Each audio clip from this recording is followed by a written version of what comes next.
76e anniversaire du débarquement, un petit peu spécial cette année. On a choisi de passer la soirée avec les Démomènes. Salut les gars. Salut Salut Gaëtan. Gaëtan. On va parler un petit peu de vous, on va parler de votre assaut, des unités que vous représentez et des missions qui ont été données aux unités que vous avez représentées. On va commencer par une petite présentation. Allez. Donc moi c'est Romain, je suis plutôt connu sous le nom de Roquette dans le militaria. J'ai 23 ans. Je suis natif de Normandie, donc je suis d'ici. Je fais cette passion, ma passion est venue grâce à ma grand-mère qui a vécu le débarquement en 44, plutôt du côté anglais. Quand j'étais petit, ma grand-mère s'est occupée de moi, elle m'emmenait, elle faisait des visites et on s'occupait un peu de me faire visiter tous les cimetières, que ce soit anglais. Continue, continue. Ouais. Bon, on va le calmer un peu. Vas-y, continue.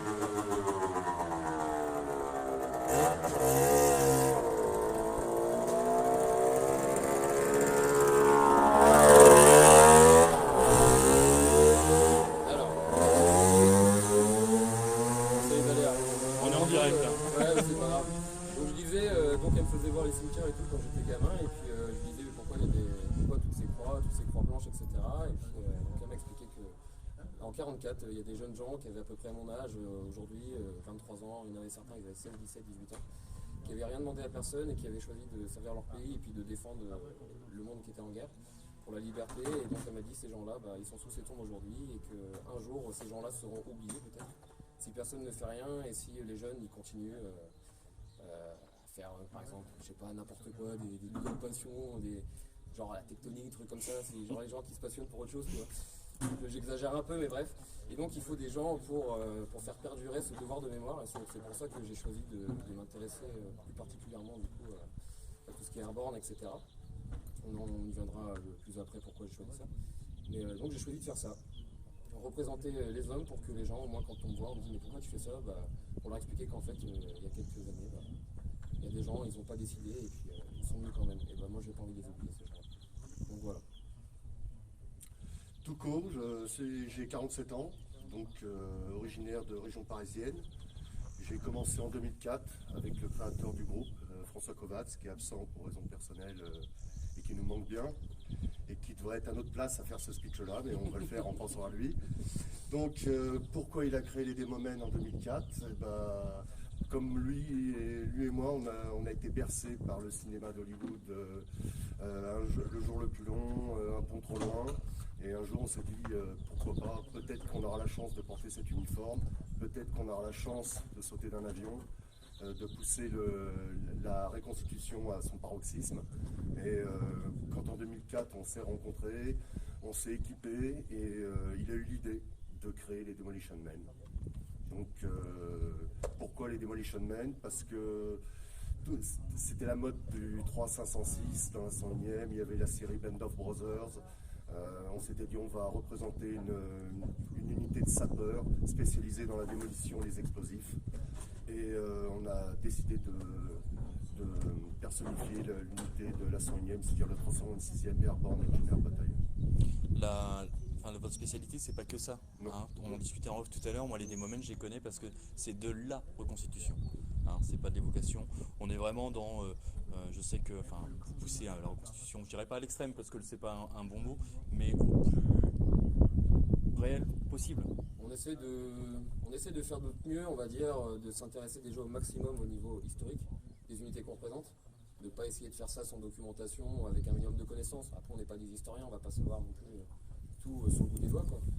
Mais non, c'est vrai que nous, ce qu'on aime beaucoup, c'est l'immersif. On adore ça, donc par exemple, un petit détail que tout le monde nous connaît pour ça, c'est la puanteur. Il faut savoir que quand on fait les reconstituts, notamment en Normandie, on passe une semaine, c'est une semaine sans se laver. On dort à la belle étoile et puis on profite. Et surtout dans une bonne ambiance, une bonne humeur entre potes. Mais on essaie de faire ça bien. Et toujours dans le respect des choses. Et puis voilà. Mais on essaie toujours de pousser un petit peu le détail au niveau des uniformes. On s'intéresse aux témoignages des vétérans, de savoir tiens, il a dit ça, donc peut-être que si on regarde bien les photos, on peut trouver quelques détails supplémentaires. Ce qui se passe grâce à des livres qui sont publiés par des grands musées. Je vais prendre l'exemple du Demon's Corner, qui nous a sorti énormément de livres et de documentation. On peut voir énormément de photos inédites. On peut s'appuyer dessus pour faire de la belle reconstitution, on va dire. ainsi que d'autres livres encore. Hein. On peut prendre aussi Mark Bendo qui a fait de beaux livres sur la 101e Airborne, qui a dégoté pas mal d'objets sur les gars de la 101e. Des témoignages, énormément de témoignages, je dirais même exclusivement des témoignages. Et donc c'est pour ça, on s'appuie là-dessus et puis on essaie de faire notre mieux. Puis nous derrière, on fait de la recherche personnelle, on essaie de se concentrer quand même beaucoup sur le 326 parce qu'on ne sait pas grand-chose sur eux. Donc François derrière fait un travail énormissime, il faut savoir ça. On est actuellement en train de créer un site internet, enfin François est en train de créer un site internet, nous on essaye de l'appuyer comme on peut. Et donc on est en contact avec plusieurs familles de vétérans du 326. On arrive grâce à eux à récupérer quelques documentations et surtout des récits et de savoir un peu plus ce qui s'est passé de la création du 326 à la fin du conflit. Donc voilà, un petit peu pour expliquer. Qu'est-ce qu'on va pouvoir retrouver sur ce site internet? T'en sais un petit peu plus ou pas? Alors ce qu'on va pouvoir retrouver sur ce site internet déjà, ça va être ce que nous on a pu dégoter comme documentation, ce que François a pu dégoter comme documentation. Officiel sur l'historique. Officiel sur l'historique, c'est-à-dire un after action report complet du début du conflit jusqu'à la fin sur le 326. Vous allez pouvoir retrouver des histoires sur des profils de gars du 326.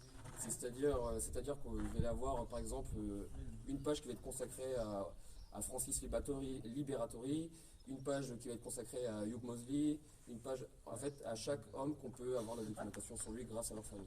Et donc là actuellement ça commence à pas mal se remplir et donc ça commence à être pas mal. Et surtout le but c'est de faire partager ça aux gens, de ne pas garder ça pour nous et que tout le monde puisse avoir accès à ça et se dire bon bah c'est cool, au moins la documentation elle est partagée et tout le monde peut en apprendre un petit peu plus. S'il n'est pas en ligne tout de suite c'est parce qu'il est en construction, c'est que c'est énormément de travail. François, il a un emploi du temps très très chargé et donc il se démène pour le site et vraiment il va être complet. Alors on trouve ça, on trouve la liste des membres. Faut savoir qu'on est un groupe de parachutistes aussi. Pour la plupart, on est tous brevetés para dans le civil, je préfère préciser. Donc on retrouve les consignes, pourquoi on va faire ça, pourquoi, qu'est-ce qu'on va vous conseiller, pourquoi essayer de franchir la porte, pourquoi vous voulez, essayer de sauter en parachute, qu'est-ce que vous allez pouvoir avoir comme sensation, pourquoi le faire, les petits conseils qu'on peut vous donner, plein de choses comme ça, des conseils sur la reconstitution, des liens pour acheter du matériel, de tous les vendeurs de matériel qui existent dans le milieu, afin de pouvoir faire partager ça à tout le monde et puis que ça puisse être bénéfique pour tous les gens qui partagent la même passion que nous. C'est une sorte de guide de la reconstitution. C'est pas vraiment un guide de reconstitution parce qu'on n'est pas des maîtres. Nous on est juste un groupe de reconstituts, on fait juste ça pour le plaisir, pour l'hommage, et c'est juste pour nous partager aux gens sur ce que nous on a utilisé pour nos tenues, pour la documentation, on va leur partager. Comme ça, et peut-être qu'un jour d'autres gens vont nous dire regardez, nous aussi on a des choses à vous faire partager, et puis nous on va le prendre et on va les citer en source. Notre site cite toutes les sources qu'on utilise pour ce qu'on fait. Donc voilà, c'est vraiment du partage. Est-ce que tu peux toi ou Tuku, nous en dire un petit peu plus sur les Demolition Men, les vrais? Comme je disais, on s'est créé en 2004, c'est François qui a eu l'idée. Au départ, on était un petit groupe, un petit nombre, on était 3. François Kovacs, Pascal Perron, qu'on salue, et moi. Et après, ça s'est étoffé de certains membres helvétiques venant de Suisse qui nous ont quittés. Puis après, il y a eu quelques années où on est resté entre nous. Puis il y a eu toute une vague de plus jeunes qui viennent et qui continuent à se greffer au groupe. Et en ce moment, ça commence à intéresser de plus en plus de gens, de jeunes. Donc on essaie d'écrémer, de faire un tri parmi les plus motivés, ceux qui maîtrisent le mieux le sujet. Et puis on les insère dans le groupe avec nous et on voit si ça se passe bien. Puis qui sait, peut-être qu'ils auront envie de passer la porte comme nous et de continuer à faire perdurer l'esprit du groupe. Vous avez une majorité de sautants dans l'association? On dira pas pour l'instant, mais sur le noyau dur, oui. On va dire que si on compte François, Guillaume, Roquette, John, Fletcher, Waldo, Walter Kovacs, le frère de François, ça commence à faire un petit nombre. On espère qu'il y en aura d'autres parmi les jeunes qui viendront. Et vous, on disait tout à l'heure, vous n'êtes pas en loi 1901, c'est pas une association administrativement parlant, pardon, c'est un regroupement. C'est un regroupement. On va dire que c'est plutôt un groupe de copains C'est ça. qui partagent la même passion. Et pour éviter certains tracas administratifs, on a décidé de ne pas passer en assoce. Ce qui s'entend, il y a beaucoup de groupes comme ça. Et si demain quelqu'un souhaite rejoindre les Démomènes? On dira qu'il faudrait qu'il soit majeur, motivé, sportif, parlant un minimum l'anglais, et qu'il soit humble, et qu'il soit, on va dire, social. Ouais, bah moi je vais rester sur l'idée live. Et surtout qu'il aime sentir la puanteur. Ouais, voilà, c'est pour ça. Surtout qu'il aime Je vais rester chez l'idée live. Ouais. Pour le 76e, vous avez choisi une unité particulière. Ouais, on a choisi de représenter les Pathfinder du 502. Parce que c'est une unité qui n'est pas très représentée, on va dire, au milieu du militaria. Enfin, il y a des gars qui le font, et d'ailleurs ils le font très bien. Par exemple, je vais le citer, hier on avait une vidéo de Klondike qui a fait une vidéo sur les Pathfinder, qui est très bien réalisée, donc eux ils sont plutôt basés sur le 501.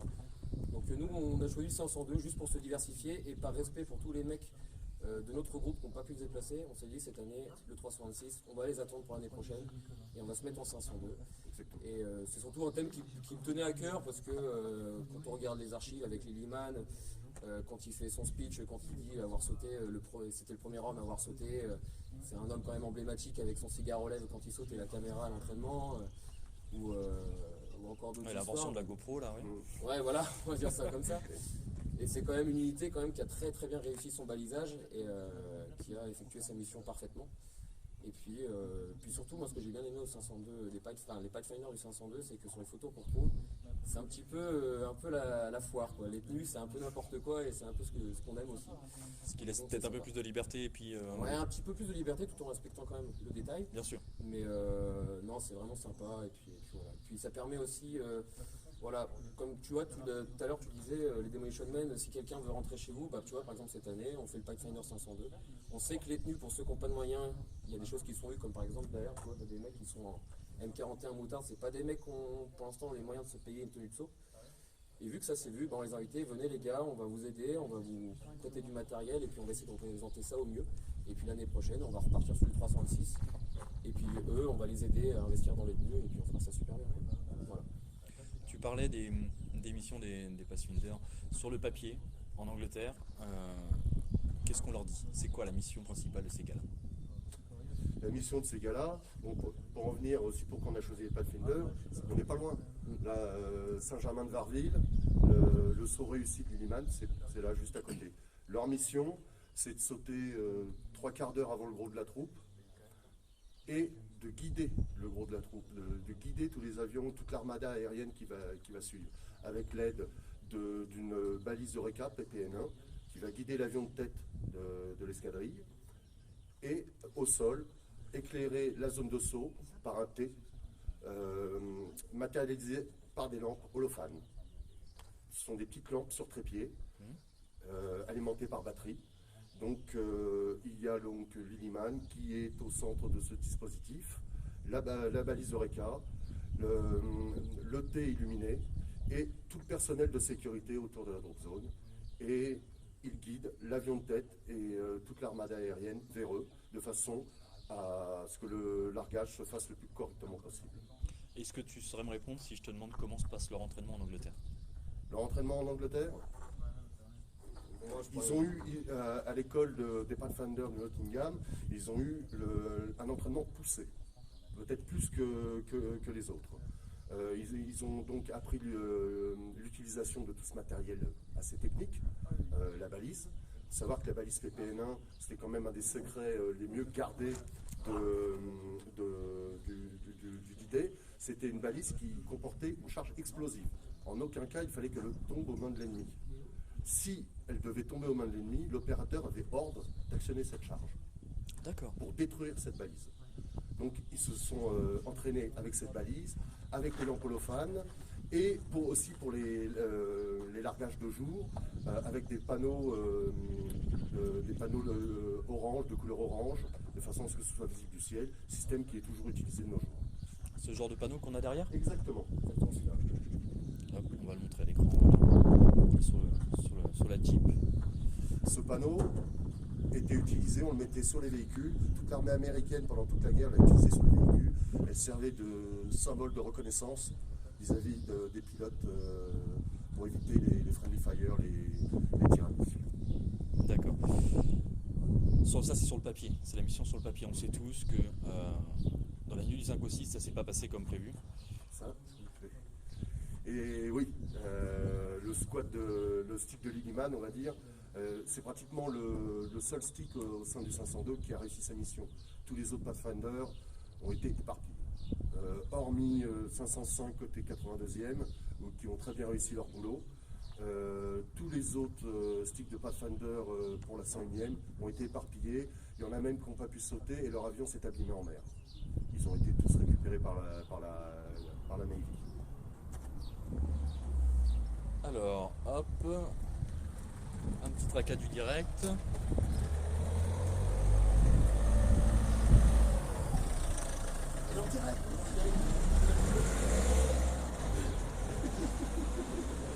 On le connaît.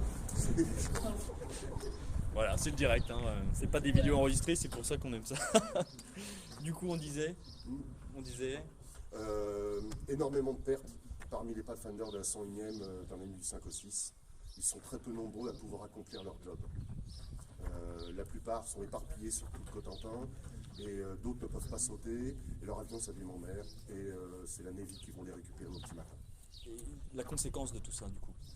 La conséquence de tout ça, c'est que le gros de la troupe arrive 3/4 d'heure après environ, et les pilotes qui sont déjà affolés par l'activité antiaérienne, par la flaque allemande, par les nuages, sont éparpillés. Ils ne trouvent pas les signaux émis par les balises radars. Donc ils commettent l'irréparable, ils accélèrent, ils ne respectent pas les altitudes de largage, et il s'ensuit le mauvais largage sur tout le Cotentin, sur toute la péninsule. Et donc voilà, c'est le problème dû aux Pathfinder qui ne peuvent pas faire leur boulot, quoi. Il y a une raison particulière à ce que les balises ne soient pas déclenchées? Ils ont été largués au mauvais endroit? Ils ont perdu du matériel? Ils ont été largués au mauvais endroit. Largués au mauvais endroit, d'accord. Et du coup, moi je connais pas grand chose là-dedans. Il n'est pas possible pour eux d'avoir une DZ de secours ou... Non. Ils ont beau avoir étudié les cartes sur les maquettes, les pilotes ne reconnaissent pas quand ils arrivent, il y a des nuages sur la péninsule, ils ne reconnaissent pas, ils ne trouvent pas. Hormis les Lillman, c'est le seul exemple, et utiliser le 505 de la 42e. Une fois la mission de balisage faite, si elle a pu être faite, ces gars-là, ils passent au combat après. Oui. Qu'est-ce qui se passe pour eux? Comment se passe ça la suite? C'est-à-dire qu'en fait, ils accueillent le gros de la troupe, et ils sont censés mener le combat avec eux. On va dire qu'on manque d'informations sur ces Pathfinders, je ne vais pas inventer. Ce qu'on sait, c'est que Lilliman est blessé, qu'il retourne en Angleterre pour être soigné. Il fait tout son possible pour revenir, et les images le prouvent, pour revenir retrouver ses hommes. Et il les retrouve quelques jours après le guidé, aux alentours de 40 ans. D'ailleurs, il est filmé, il y a des images colorisées qui existent, des images couleurs. Et donc, ils sont censés combattre. Après, on manque d'informations. Une question qui me vient, Pathfinder, il faisait partie d'une unité. C'est pas une unité à part, c'est des gars qui étaient formés dans une unité pour établir ce travail. Oui. Ils ont été sélectionnés au sein de la 101e, régiment par régiment. Chaque régiment au sein de la 101e avait besoin d'une équipe de Pathfinder. Une équipe de Pathfinder, c'est combien? Combien de personnes? C'est plutôt par stick. Par stick. On va plutôt parler de stick. Alors, pour ceux qui ne connaissent pas... Des sticks, des chaques. Alors un stick, c'est un avion. On va parler de stick, on va dire un avion. Par exemple, tu as des photos qui existent des Pathfinder. On va reprendre le 502, qui est très connu. Ils sont sous un avion, et ils sont à peu près une vingtaine. Allez, je vais dire entre 15 et 20. Je n'ai pas le nombre exact pour être sincère, mais ils sont entre 15 et 20. Et donc voilà. Et après, on va dire, par exemple, le 502, eux ont 3 sticks, 3 avions, ou 3 chalks. Il y en a, ils parlent par chalk. Et donc voilà, tu as le 502, tu avais le 506 qui avait ses Pathfinder, le 501. Et puis parmi ces gars-là, bah, on sait que chez les Pathfinder, par exemple, tu avais des gars du 326. Tu en avais un ou deux, je crois. Tu avais des gars du 377. 317 chefs d'artillerie bataillon. Et après, tu avais aussi l'autre unité, l'autre division, la 80e Airborne, qui avait eux, le 505, le 507, le 508. Voilà. D'accord. Donc c'est une organisation dans l'organisation finalement. C'est ça. D'accord. Enfin, moi sincèrement, je C'est pensais que c'était on va une dire, c'est unité, un peu ce qu'on a aujourd'hui dans l'armée française, ou même peut-être dans les autres pays. Dans l'armée française aujourd'hui, tu as une unité parachutiste constituée. On va prendre un exemple, on va prendre la Légion étrangère avec le 2e REP, qui ont eux leurs parachutistes. Et au sein de ces parachutistes, on a ce qu'on appelle un GCP, un groupement de commandos parachutistes, qui eux sont, on va dire, un peu leur Pathfinder. Ils sautent en premier, ils balisent pour le gros de la troupe, ils sont devant, le gros de la troupe arrive et eux ils partent à l'avant. Voilà. Donc là, tu es en train de me dire que le schéma, en 76 ans, n'a presque pas changé. La tactique, On va peut-être, dire que mais ça le se schéma. ressemble énormément. D'accord. Je ne veux pas dire que ça n'a pas changé ou que c'est le même, mais ça se ressemble énormément. Ok. Donc vous êtes en 326. Là on est en 502 Pathfinder, 502, mais notre pardon. groupe, notre base de notre groupe, et ce qu'on fera toujours, ça sera du 326. Quand je te dis que j'y connais rien, tu vois, je le prouve. Non, t'inquiète. Vous êtes en 502, la mission du 502 dans la ligne du 5 au 6. C'est laquelle? Le Saint-Martin de Varville. Saint-Germain. Saint-Germain de Varville, excuse-moi, les batteries. Saint-Germain de Varville. Tu peux m'en dire un peu plus Sur sur la mission? Sur la mission, c'est le largage parfait, en fin de compte. Lilliman saute, suivi de son stick. Il se repère grâce à l'église de Saint-Germain de Varville. Ils trouvent le champ, ils installent la balise, les lampes holophanes, et ils émettent à la bonne heure. Ils entendent les avions arriver peu de temps après, le gros de l'armada. Le largage s'effectue, et c'est un largage parfait. Il y a des témoignages qui le disent. Les habitants de Saint-Germain de Varville, on pense à M. Robiol, et les avions sont parfaitement alignés dans le ciel. Il y a des parachutes partout dans le ciel, c'est un largage parfait. Sur la DZA, c'est parfait. On a eu une discussion il y a quelques jours de ça, justement de Lilliman et de ce fameux largage. Il atterrit, il est minuit 18, si je ne me trompe pas. C'est ça? Oui, À peu près. Ouais, À peu près. à peu près, ouais. Et- On n'arrive et- pas à savoir l'heure exacte. Ouais. Et il y a un témoignage qui vient là, qui arrive au milieu de tout ça, d'un agriculteur de l'époque qui dit, alors je pense que là tu le connais, ils sont arrivés, il faisait encore jour. On en On a a eu parlé le hier. Ah, vous en avez parlé. Ouais, on en a On parlé a eu hier. Alors il faut savoir qu'il y a une différence entre l'heure anglaise et l'heure française sous l'occupation.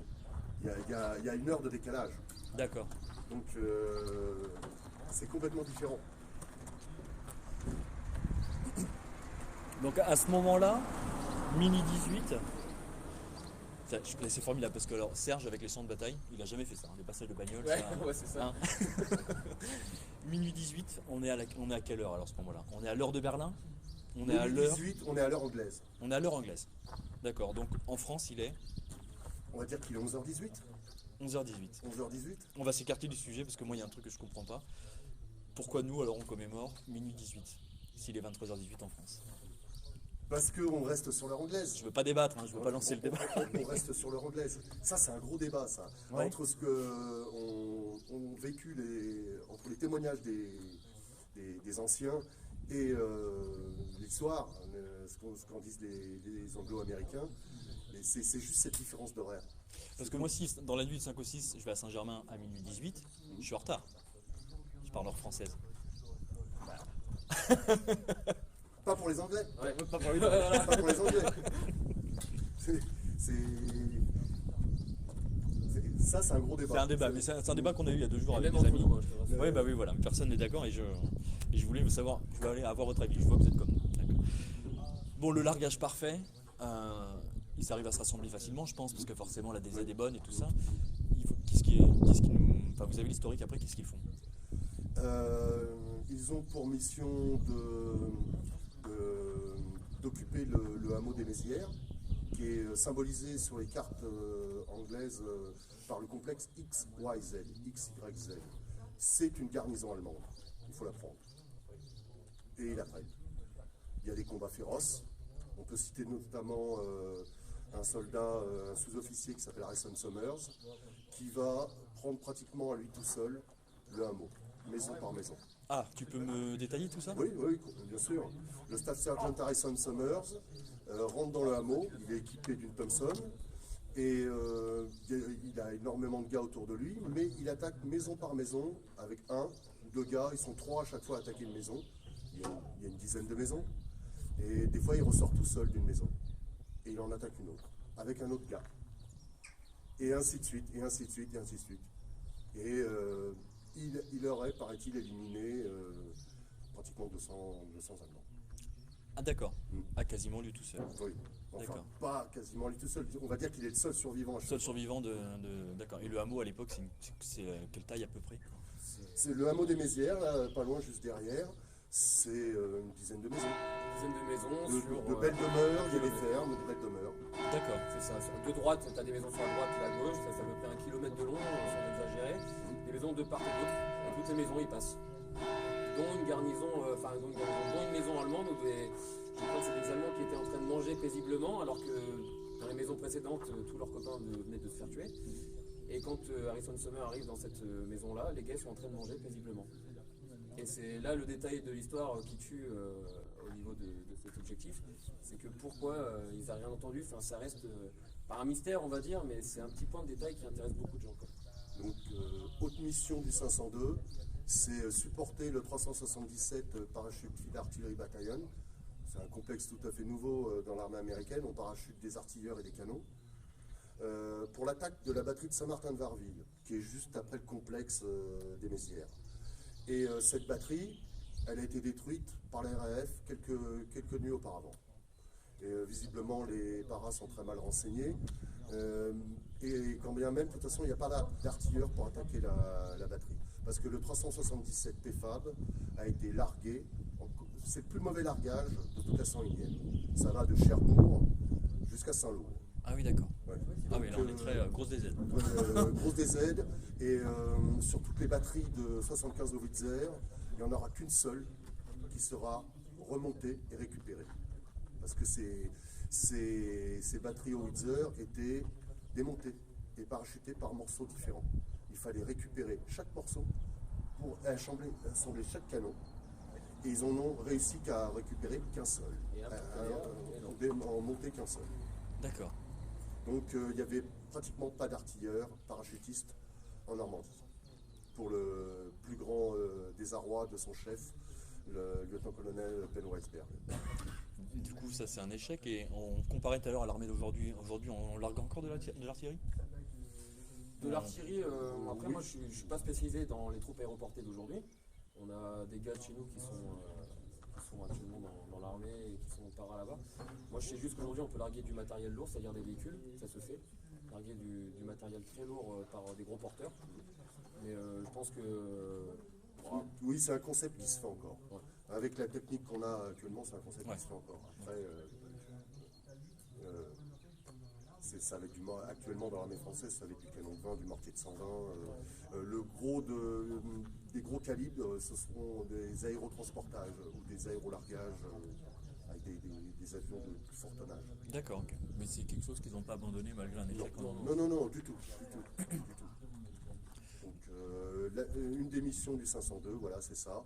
Et après, redescendre en direction de Sainte-Marie-du-Mont, puis prendre 40 ans, ce qu'ils vont faire. Ils ont participé du coup à la bataille de 40 ans. Oui, le 12 juin, et notamment le lieutenant-colonel Cole, avec la charge à baïonnette sur l'axe Purple Heart Lane, donc qui va de Saint-Côme-du-Mont à 40 ans. D'accord. Après, tu as un groupe c'est un très bon groupe qui est spécialisé dans le 502 qui, je pense, on saura te dire beaucoup mieux que nous. Plus que nous. Et davantage que nous, ça sera les Clairement Ducks que je salue, qui sont menés par Aurélien, que tu as déjà vu. Oui, et puis qu'on retrouve le 8. On retrouve Voilà. le 8 en live. Et donc je pense que, on prend un peu d'avance sur lui, mais c'était pas voulu. Mais sache Aurélien que ces questions elles sont pour toi, et je pense que tu sauras mieux répondre que nous. Ça c'est pour Aurélien les Clairement Ducks. On verra ça avec eux, là on en reparlera. La présence en Normandie, il quitte la Normandie à quelle date? Tu parles pourquoi? Pour le 66, 502? C'est le 502, ce que vous représentez. Pour le 502, moi honnêtement je ne vais pas savoir te répondre. Je suis plus basé sur le 366, mais je suis pas tout beau comme tout le reste de la division, après les durs combats de 40 ans, ils sont stationnés aux alentours de Cherbourg, l'ensemble de la division. Et un peu de temps après, ils rembarquent à Alta Beach, courant juillet 44. Ils rentrent en Angleterre pour penser leurs blessures, on va dire. Un sujet que j'aime pas trop aborder parce que c'est très chiffre, mais tu as une idée un petit peu des pertes, du nombre d'arrivées, du nombre de reparties? Ou c'est une question qu'il aurait fallu que je pose avant pour pouvoir se renseigner? Ouais. Bon, après, dans les détails extrêmes, comme je te dis, on n'est pas historien on n'est pas non plus les historiens de. Mais sur un bilan global, c'est une unité qui s'en sort plutôt bien ou qui a de grosses pertes? Je pense que moi je vais plutôt parler au niveau divisionnaire, c'est quand même une unité qui a perdu énormément en Normandie. Moi je vais surtout parler au niveau de la division, je ne vais pas parler au niveau de chaque régiment parce qu'il y en a tellement que de toute façon tu peux pas tout savoir. Oui, non, complètement. À part avoir une grosse tête et tout retenir, mais sinon c'est pas possible. Mais au niveau de la division, tu as énormément de pertes quand même, parce que tu as un gros pourcentage de remplaçants qui arrivent après sur l'opération Market Garden qui se passera en septembre. Donc tu as beaucoup de nouveaux gars, de Bleubeat qu'on appelle des remplaçants. Bleubeat, des remplaçants qui arrivent en Angleterre pour poursuivre l'entraînement avec les gars qui ont fait la Normandie. Et donc qui doivent aussi s'intégrer avec eux, avec des gars qui ont perdu leur pote ici, qui ont déjà quelques années d'entraînement dans les pattes et puis qui reviennent d'un combat. Donc après te chiffrer, je pourrais pas, mais je peux juste te dire que les pertes elles sont quand même. D'accord. Ce qu'on peut dire, c'est que la 101e rembarque en juillet, la 82e elle continue les combats, plus à l'ouest, en direction de Saint-Sauveur, du Mont-Castres. Donc eux prennent beaucoup plus cher que la 101e. Et bizarrement, on en entend moins parler de la 82. Et oui. J'aime bien poser des petites questions comme ça, tu sais, qui relancent un petit peu le débat. Non, on va voir, là, pareil, tu vois, il y a des spécialistes, des groupes qui sont spécialistes de la 82e. Si tu les trouves, je suis certain qu'ils auront le plaisir de te répondre. Je vais chercher alors. Alors c'était préparé, on s'est dit tiens, on arrive au Pathfinder, mais bon, ça va être le 326 qui va être demandé. Et bah pas du tout. Non, on parle 502. Hein. Après, si tu veux aborder un sujet 326 en complément, il n'y a pas de problème au contraire. On suit les questions, on essaie d'y répondre au mieux qu'on peut. Et puis moi après, honnêtement, si je peux pas, je le dis. Et puis, non, c'est tout à fait, vaut mieux ça que raconter des bêtises, donc je suis tout à fait d'accord. Donc par contre, si tu veux qu'on aborde le sujet du 326, nous, on ne va pas dire qu'on est des historiens, comme le disait Roquette, mais si un jour tu as le loisir de pouvoir interviewer notre chef François Kovacs, je suis certain qu'il aura beaucoup de plaisir à te répondre et en détail. Bah, je prends ça pour une invitation alors. Ouais. C'est un sujet à aborder alors 326. Surtout avec lui. Le reste du séjour pour vous? Le reste du séjour pour nous, et bien écoute, on a encore des gars qui vont arriver nous rejoindre incessamment sous peu. Donc nous, la plupart du temps, ce qu'on essaie de faire, ça va être des marches tactiques, d'organiser des sessions photos, essayer de prendre des sessions photos au plus proche de la réalité. C'est pour ça que, comme par exemple, tu vois, ce soir, tu me demandes d'organiser un live. J'essaie de trouver le meilleur décor possible pour te faire quelque chose d'à peu près correct. Bon, après, on a des voitures qui passent, mais c'est le direct. Mais c'est le direct. Mais sinon, le reste du séjour, samedi, je crois qu'il y a une cérémonie au niveau de la stèle des Pathfinder du 502, où des groupes seront présents, à ce que j'ai compris. Ouais, alors oui, tout à fait. Donc c'est à 15h, donc on en a parlé tout à l'heure, nous on viendra voir et puis on participera s'il y a moyen de participer. Je crois que c'est Aurélien d'ailleurs qui fera un petit discours ou un speech, à ce que j'ai appris. C'est une cérémonie qu'on va rediffuser à façon de, je vais le répéter, de bien respecter les consignes du gouvernement, d'éviter les gros regroupements. Donc c'est une cérémonie qui pourrait être suivie sur D-Day Live. Ok. Ouais. Nous on viendra voir et puis surtout participer à cette action des autres groupes de reconstitution parce que ce qu'il faut essayer de faire aussi aujourd'hui, ça serait bien de marcher main dans la main. Oui, j'aime bien ça. Marcher main dans la main, c'est vrai qu'il y a eu pas mal on peut dire qu'il y a eu pas mal de frictions par le passé entre plusieurs groupes, que ce soit sur le thème airborne, sur le thème infanterie, même sur d'autres, des gars qui font de l'allemand, des gars qui font de tout. Et c'est vrai qu'aujourd'hui, il faut prendre un peu plus de recul sur ça et puis poser les choses à plat et puis de se dire à un moment, stop. Et au final, c'est mieux de bosser tous ensemble pour la même chose. Et peut-être qu'un jour, on pourra peut-être faire quelque chose de grandiose tous ensemble, qui sait, sur une journée, on organise un truc tous ensemble et puis voilà quoi. On essaie de bosser main dans la main et puis surtout, il ne faut pas oublier pourquoi on le fait quoi. On le fait pour les mecs qui sont sous les croix et puis ceux qui sont encore en vie aux États-Unis. Moi je pense ça pour le mot de la fin. Je pense qu'on ne peut pas mieux conclure. Une pensée pour Bob Moody qui nous a quittés. Il y a quelques temps déjà. Ouais. Il y a combien de temps si je me souviens? Il y a quelques semaines aux États-Unis. Bob Moody, 506. 19 ans. Donc il se portait comme un charme.